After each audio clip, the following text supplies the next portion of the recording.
Ladies and gentlemen, it is the end of an era. Hopefully quite literally, because 2025 is upon us, and obviously that means brand new graphics cards hopefully coming out left, right and center. Nvidia look to be unveiling their top-end stuff at CES, AMD probably not too far behind, and of course we've just had some announcements from Intel with a B580 and upcoming B570 graphics cards, and I imagine there'll be some more in between as well. So loads of components, so if you did want to build a graphics card, if you do want to build a gaming PC right now, then obviously you do have to be very careful and very thoughtful about what it is that you're going to buy. So we're going to do something a little bit different here. Be Quiet actually reached out and proudly sponsored this video. So I'm going to show you the new Lightbase 600. And this is a case that you can invert, you can have on its side, you can do a load of cool things with. And also because this morning when I was reading the news, we actually got a press announcement from Intel that they have finally and hopefully fixed their Core Ultra CPUs. So what we're going to do is a Core Ultra build, and we're going to be putting together something really fun, and we'll be having a look at the Intel Ultra core performance at the end of this video to see whether anything has changed now,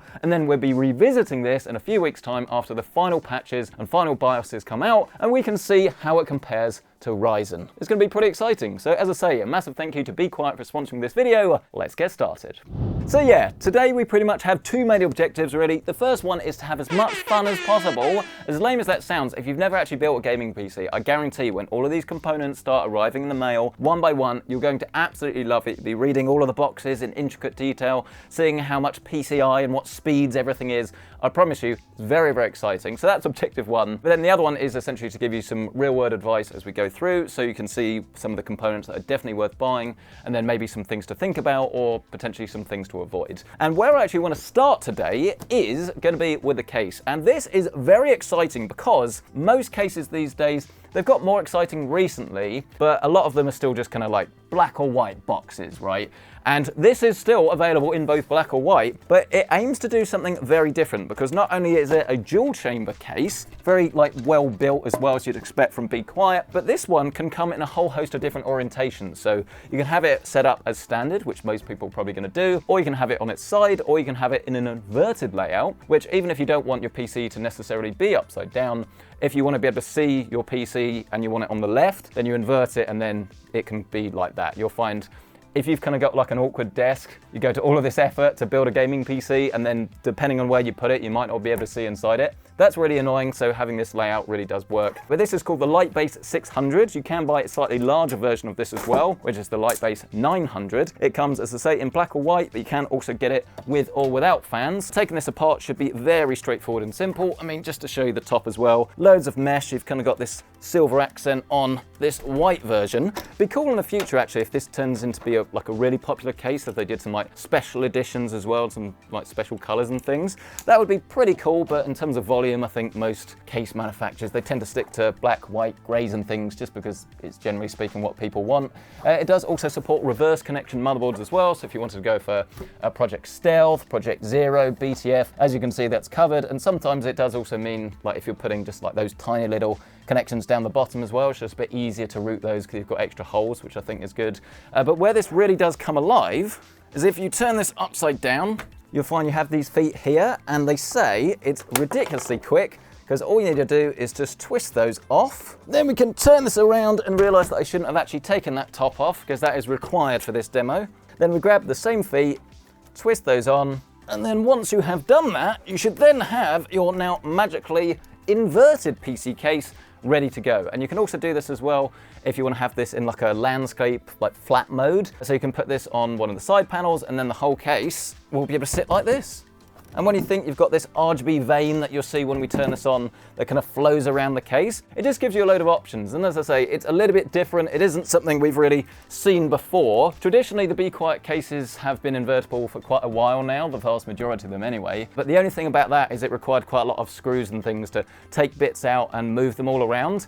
So as someone that's a little bit lazy, I didn't always want to do that, but you could quite literally one day wake up and go, yeah, I want to turn it around. And then you can do that, have your breakfast, change it back in the evening. You get the point really. It's nice to have something that is going to be as flexible as this. And actually today, I think we are going to build with the inverted layout just to be a little bit different. We also have this cable management bar look. It does look as if you could unscrew that, but they're kind of hoping you keep this on. I quite like the cases where it does literally like lift off and then put back a little bit later. I think that would have been a smart thing for Be Quiet to include, but I'm being very nitpicky.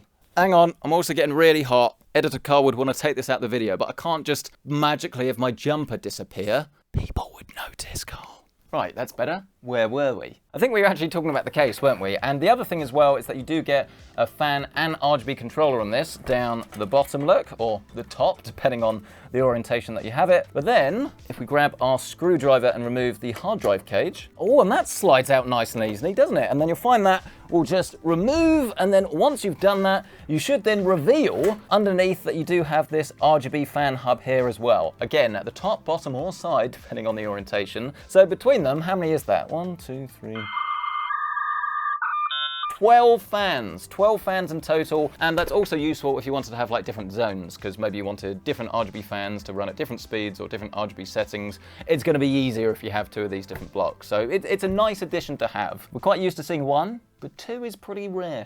But anyway, that is our case. How about we actually get our build started, shall we? And as I say, we do have this board from ASRock. It is the Steel Legend Wi-Fi. Always been a big fan, actually, of ASRock's Steel Legend. They do seem to be getting a little bit higher end as we go on. They used to be a bit more of an entry-level SKU, and they're still not the most expensive motherboards out there, but it's almost as if they've realized that people do want to have a more entry-level white motherboard, but not something that's like proper bargain basement. And yeah, I think this definitely fits the bill. You can see we've mostly got a white PCB on this as well, so really does come alive. You've got this blazing M.2 slot at the top as well, going to be PCI Gen 5 there, and then you do have some extra ports down the bottom as well. Nice and decently sized heat sinks for the rear RAMs, obviously 4 RAM slots, USB Type-C, but on the back of the motherboard you do also have Wi-Fi, and then you have loads of USB, and you also have some Thunderbolt as well. But once we've grabbed our motherboard and placed it flat on top of the box, obviously we now need to talk about the elephant in the room, which is Core Ultra. And here we're using the Core Ultra 7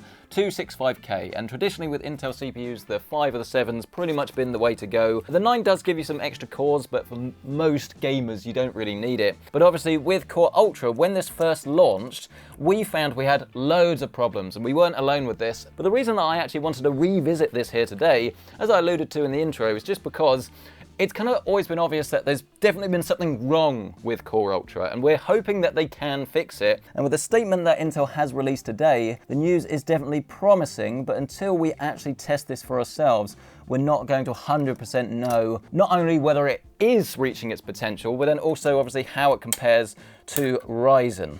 Because at the moment, typically if you're building a gaming PC, for most sectors it does seem as if AMD is definitely going to be the way to go. But bearing in mind that the Intel power efficiency has improved, it's still not quite as good for pure gaming as Ryzen, but if you want to build something that is very flexible, so it's productivity and gaming, or you just want a high core count, then this is obviously where going for Core Ultra would traditionally make sense. But if they can fix it, and the value is still there, it might be something we can recommend. But at the moment, let's put this firmly in the case of, for gaming, we're testing rather than specifically recommending. To go alongside our 20-core CPU, we will of course need some fast RAM. This one is 6400 MHz, and you definitely can go faster with this Intel platform, but again, all comes down to value, price to performance really. I wouldn't go for anything like crazy fast unless, as I say, you can get it for a good price. I think 6400 is going to be absolutely fine. This is a kit from Lexar. This is part of their part of their Aries range, and as you can see, this is some really attractive white RGB DDR5 memory, but you just want to drop this down into position and you'll get that satisfying click. Then we will need to move on to our SSD, and here we're going for a 1TB drive, but if you did have a little bit more money to spend, this sort of price point, I'd probably look at going for a 2, but again, kind of depends what's on sale really. This is arguably one of the absolute best of the best. This is the Samsung 990 Pro. Obviously, if you do want to go for PCI Generation 5, how's this open? I mean, it is a quick connect mechanism, but it's not the absolute best. I mean, I'm being, again, very nitpicky there with this ASRock board. But yes, it's a PCI Generation 4 SSD. If you didn't want to go for Gen 5, that's absolutely fine. And to be fair, the prices of the drives are coming down. They seem to be being more heat efficient as well, so you don't have to necessarily have like crazy cooling on it, but you're still going to have something very sufficient. But for the time being, really, for what gamers need, this is pretty much all you're ever going to need. But make sure you peel off both sides. Then you want to line this up and push it into position. As I say, don't like that quick connect mechanism. ASRock, can you improve that, please? And then, actually, because we haven't really built a high-end Intel gaming PC for a while, it's probably time to talk about cooling, because obviously it's easier to get the backplate fitted now rather than when it is inside our system. And this is a brand new cooler from Be Quiet. Of course, they supplied it for this. This is the Light Loop, very simply named, and you can get it in 240, 360, white or black. Availability, I believe, is global, but it is going to depend on the exact SKU. So when I had a quick look for this before I started filming this, availability was a little bit better in Europe than in the US. But as I say, it depends on the color and things that you go for. So I'll leave links to everything featured down below if you do want to pick one of these up yourself. Feedback to Be Quiet, I would definitely prefer if you had pre-fitted the fans. I'm starting to see this a lot now on all-in-one liquid coolers, and it does make our life a lot easier. But as you can see, this is an all-white affair. You've got white cables, this white pump head. Oh yeah, and I forgot about this. Be Quiet also usually give you some extra coolant as well. So if in a year, 2, 3, 4, whatever, you find that you do need to add a little bit more into your loop, then you can. Not of course that we will need it, by the way, but you do also get this little RGB controller inside the box as well. And I love the fact that that is also color matched. But just grab your little mounting screws, look, feed those through into the back plate, and then with your little rubber stopper clingy thing, washer, that's the word I'm looking for. You can then pick this up, and then you'll find the little holes at the back of the motherboard. And as long as you've lined it up properly, this should just go in like that, and then you can place the whole thing back down. Put and screw down your spacers on top. Then you can position and mount the retention arms into position. And then as always good practice, just make sure you've done it properly by putting the cooler on top and ensuring that the screws line up. So with that, I think we can get this mounted in our chassis, which should just be a case of dropping this down into position, picking up our motherboard, and then because all of our standoffs are pre-applied for us, we can just find the big hole at the back, get this to catch in the middle, and then of course secure down with the included screws. And then with that done and out of the way, this is going to throw me off today because I'm like, no wait, that's upside down, but it's not. We can start to actually plug in some of our cables and things. But let's get all of these cables through to their respective positions. And then when we give this a spin round, look, we can start to plug things in. And remember what I said earlier about having these extra like reverse connection motherboard holes? It's quite useful for the thinner cables like this USB-C because you can just tuck that in like that, move the cable out of the way, and it's just less kind of bulk in your system. But otherwise, we've got our USB 3, look, just above that. We've got a fan header that will, of course, go to all of those fans. Then we've got our front panel connection. At the top left, everything is reversed. Cut me some slack, okay? Addressable RGB, and then finally HD audio. Oh, and then actually, this is the bit that's going to be interesting, isn't it? Because we've got our radiator, we can now mount this at the top. We don't have to have this upside down. We still want our pump to be below, essentially, the bottom of the loop. So you could do that if you wanted to, but I think there's definitely more room here than there is at the top. So it's going to be interesting to see how this works. So let's now prep our Lightwings LX fans. This is really messing with my head today. We want to go up that way, don't we? Cables at the back. Then you need to proceed to do the most mundane bit, I think, of this build, which is going to be to screw 3 fans into the radiator. Once it's done, it's done. And then you can obviously now actually start to think about mounting this. So all of these cables are potentially going to need to be pre-routed before we screw this in. Oh no, that should be all right, actually. Just like that, a couple of screws to hold it into position. Then you get your hands back and it becomes a whole lot easier. Once you've done that, make sure you remove this little plastic cover from the pump head. Grab the thermal compound that you get inside the box, and then just do like a P-line, I'd call it. I mean, actually, this seems to be a little bit more runny than I was expecting, so let's turn this over, look. Gonna move some of that back and then get that fitted. Then you wanna grab your cables and plug in your fan speed to the pump header, or I suppose your pump speed to the fan header. And then actually with our RGB, we're gonna feed that back through into the case because obviously I want to try and have them all synced up to the same extender essentially. So we have a spare space down here at the bottom, look. Then the rest of our RGB can plug in at the top. And after a couple of minutes of assessment, essentially I thought the best thing to do was to separate the fans so that the RGB that we have on our cooler is still on the same circuit as everything else. Then when it comes to the actual performance of these fans, I always like to have this controlled by the motherboard just because you can know that if there is a problem, it will get all of the power that it needs. And I think if you you plug them all into the same controller, then either the CPU would be getting a little bit too hot as it would be running a bit too quietly, or the opposite where all of the fans come on too much because it's controlled by the CPU temperature. So I think this is going to be the best practice. But as you can see, everything is neat and tidy. There wasn't any issues getting anything plugged in, which now means we can actually press on to the most exciting bit of any build, the graphics card. But as you can see, I said that a little bit deflatedly because I know for a fact that there is definitely going to be some disappointment here as this is not an all-white GPU. And I really did struggle. I think if there was a weakness of the last 2 years for me, it was not actually obtaining enough white graphics cards because I seem to be letting people down. But what we will do is to grab the now discontinued RTX 4070 Ti in this very cool, colourful iGame edition. We'll put this in there as well just so you can see what it would look like if you did have a white GPU in there. But for now, I think the 7900 GRE is probably going to be the sweet spot for high-end gaming. But as we know, the chances are this will get replaced or at least have like some competition that could well be a lot better in only like a month or two, right? So I would be very cautious buying any GPU right now, but this is as high really as I would go. As I say, maybe the 7900 XT as well. But the good thing about going for this over something like a 4070 is going to be the fact that you do actually have more VRAM. So this is 16 gigabytes of VRAM capacity, which obviously makes it a lot more future-proof. And with games like Indiana Jones coming out, that certainly at launch looks as if it really does love 12 gig of VRAM. 12 is all right, but I think if you're spending 500, 550 pounds on a GPU, you should get 16. But yes, a black and red graphics card in our all-white PC build, especially one that's inverted, I think is going to ruffle some feathers. Let's have a look what it actually looks like, shall we?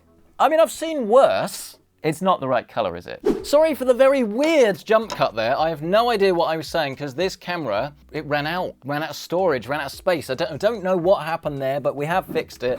But you join us back at me putting a white GPU in here, and the explainer is essentially that because this is an RTX 4070 Ti non-super, it hasn't really been used that much on the channel, which is really sad because obviously there's not much point using a graphics card that people can't actually buy. I mean, this was also a special edition that was quite hard to find in Europe and America, but I mean, as you can see, it's a pretty cool looking graphics card, and I want to put this in just to show you essentially what it will look like if you did want to like fulfill this build properly.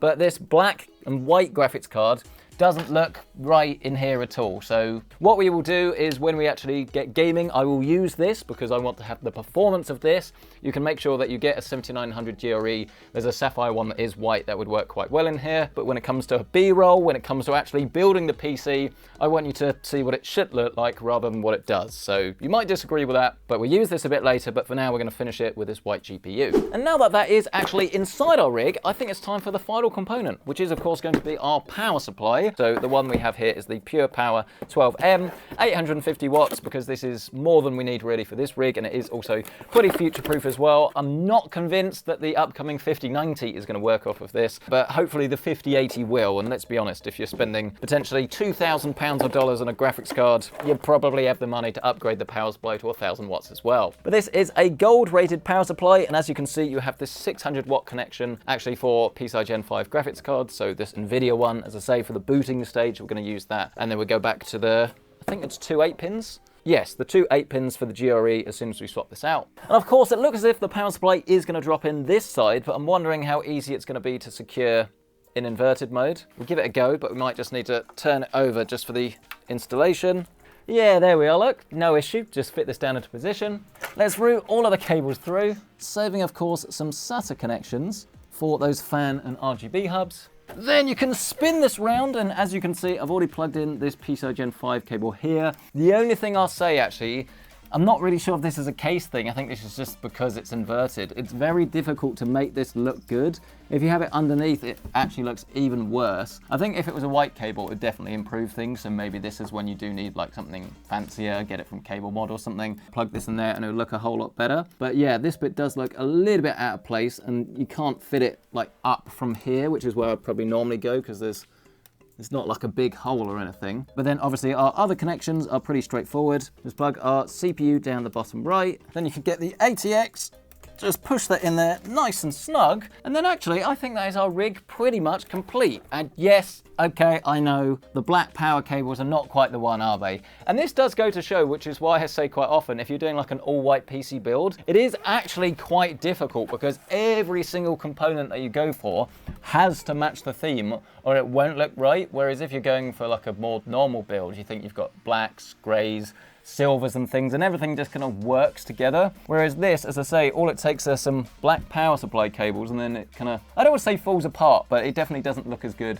as it could. Moving around to the other side though, as you can see where you have this little bar here, you don't actually need to worry too much about cable management because this kind of does the dirty work for you. I would always advise that you do cable as you go, that's the main thing. And if you do want to like use cable ties and clamp them down and things, then yes, you've got a few points you can do it here. Look, you've got one there, and if you open this up, you've got a few underneath this as well. But the whole point of the bar really is that it kind of gets the bulk of it out of the way. And obviously because it's dual chamber as well, you've just got so much room, you don't have to be super neat and tidy, which is nice. But the real question is this actually going to work? And what is it going to look like in the different orientations? Quite excited to find out. And of course, because this PC is inverted, we need to have it on the other side of the desk today. Let's grab ourselves a keyboard and mouse and then admire actually the very large power button on this. That's a little bit different.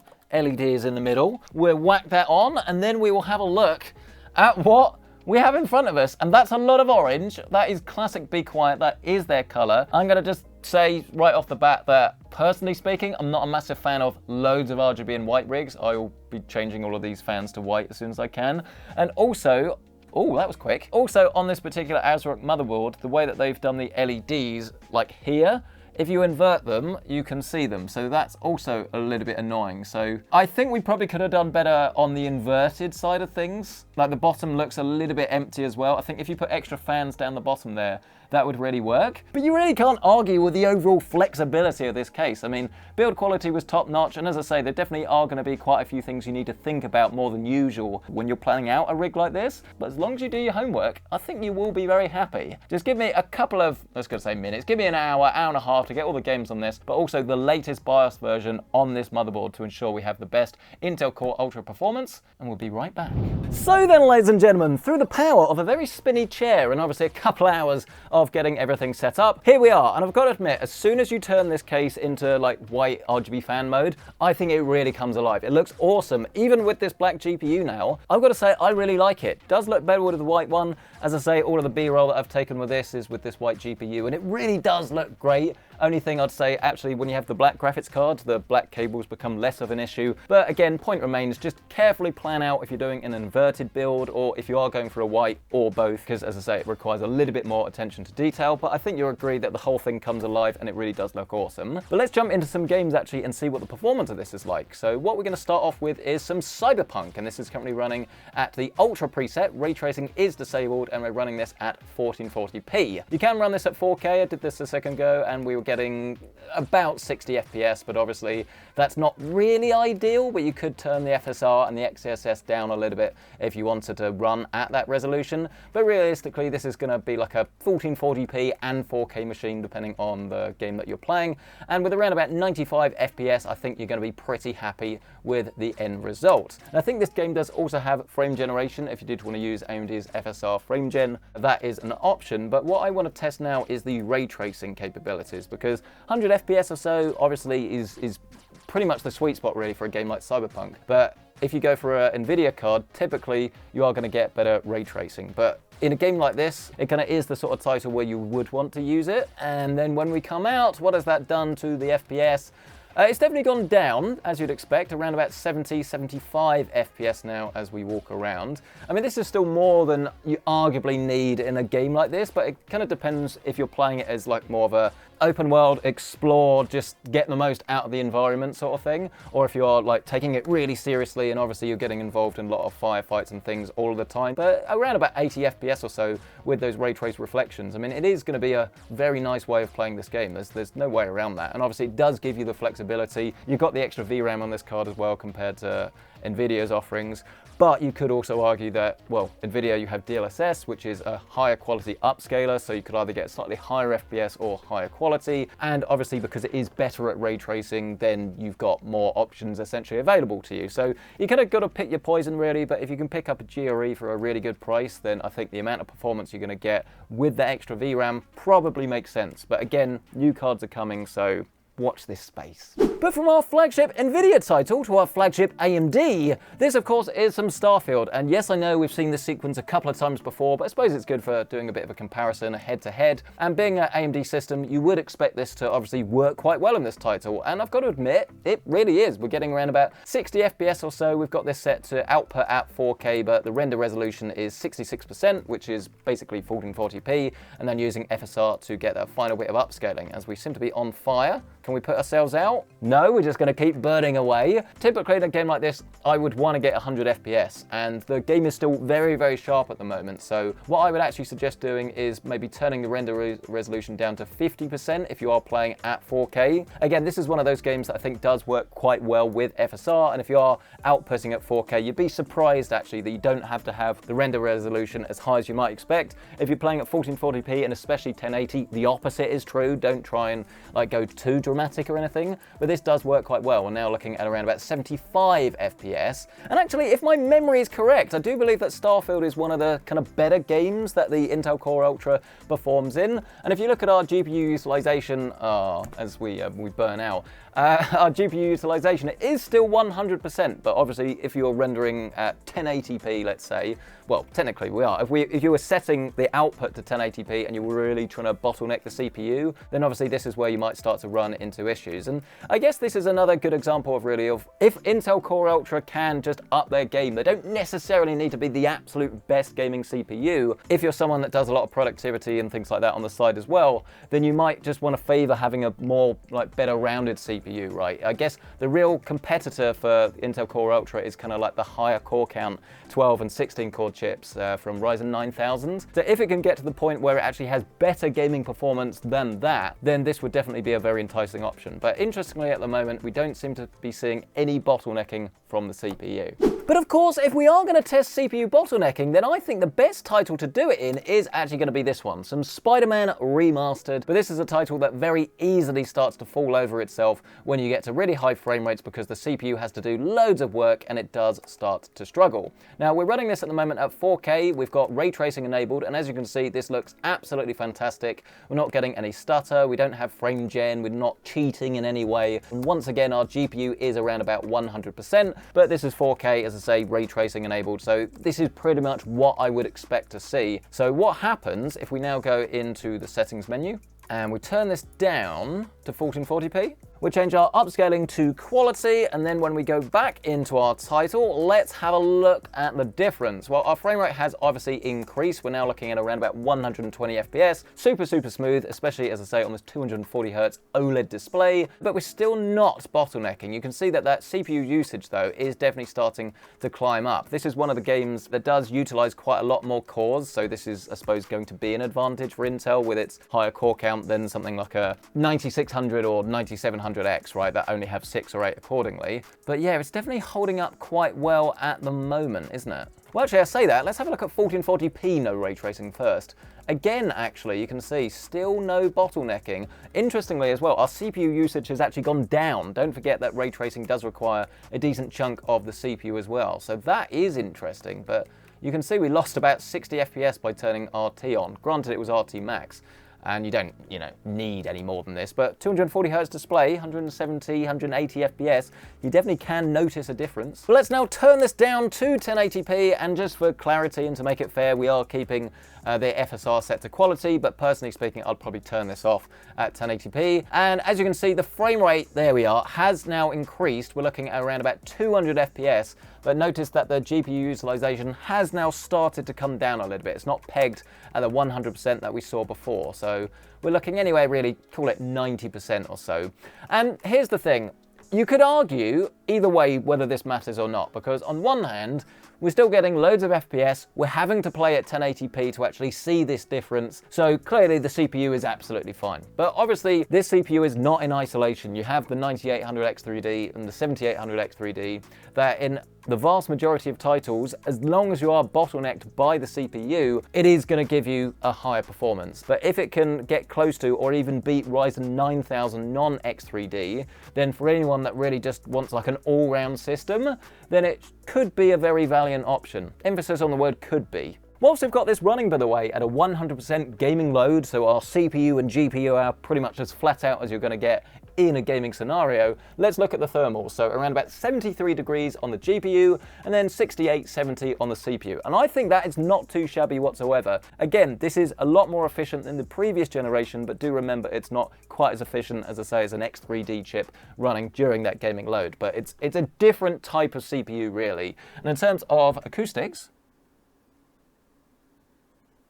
pretty quiet. It's not the most quiet I've ever used, and I think this is just because we're using an Intel CPU that is using more power. As I say, if you were to swap this out for X3D, it would be quieter because the cooler wouldn't have to work as hard. But this, of course, wouldn't be a PC-centric video unless we actually tested this in some multiplayer, and today we are once again braving some Call of Duty Warzone. We've seen a lot of problems with this recently. You guys told me it was down to using Steam, so this time we're using Battle.net. We currently got this set to a mixture of settings. I set this to balanced and then I kind of raised most things that were low to normal. So call this like a medium kind of preset, really. It'd be easier if they actually just called them these names, but they don't. We do also have FSR set to quality as well, but we're getting around about 90 to 100 FPS or so, and bear in mind, as I say, we're outputting this at an upscaled 4K. I mean, our 1% lows look to be about 70, 80, but yeah, this is working quite nicely, actually. So we see what happens if we make it a little bit more competitive. So now that this is set to 1440p, what do we have? Well, pretty much hit my target, actually, around about 150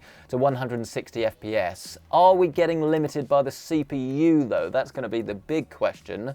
It looks as if our GPU utilization is pretty stable, around about 97 to 100%, but do keep an eye on that, because even at 1440p, sometimes we have found issues, though to be honest, with a 7900 GRE, it's not necessarily the GPU I'd expect to well, it's not the GPU I'd expect you to find loads of CPU bottlenecking in, because obviously it's not a 4090 or a 5090, right? This is the other thing to remember as well. If you are sort of building a system for productivity and gaming, then the bottlenecks we expose when we do our full head-to-head videos are always tested with the best graphics card available, which doesn't always apply, well, it doesn't apply to most people, but obviously it allows you to see how your CPU will evolve over time, because even if you're not bottlenecked now, you might do in a few years' time and you don't always want to have to upgrade your CPU. But yes, around about 185 FPS or so, 100% GPU utilization. Actually, I've been pretty impressed with our system as a whole.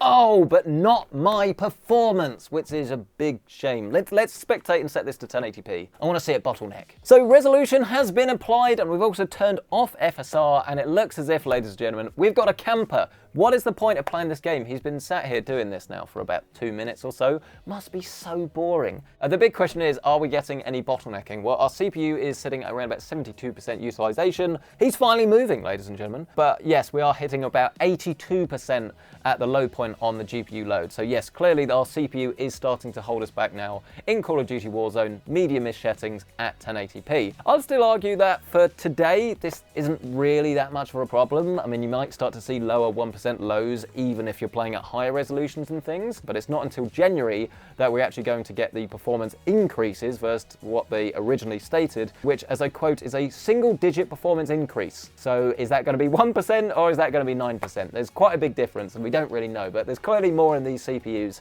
so we will test this as the weeks and the months go by. But let us know your thoughts. Have you completely written off Core Ultra, or are you a bit like me, where you're not going to buy it now, but you're certainly intrigued to see if they can close the gap to Ryzen? But for all we know, there could be BIOS updates for Ryzen that give that more performance as well. So more competition is always good, but I'd love to hear your thoughts on this down in the comment section below. What do you make of our system? Do you think having something you can invert is something that you would use? Would you use it in the inverted orientation? Do you love the rig that we've got here? Have I, as always, completely cocked this up and got everything wrong? We'd love to hear from you, so let us know down in the comment section below. But thank you so much for watching this video. Smash the like button if you enjoyed it, get yourself subscribed, and of course, as always, if you do want to check out current pricing on anything that was featured in this video, you can find it listed down below with our affiliate links. But thank you so much for watching. We'll catch you in the next one.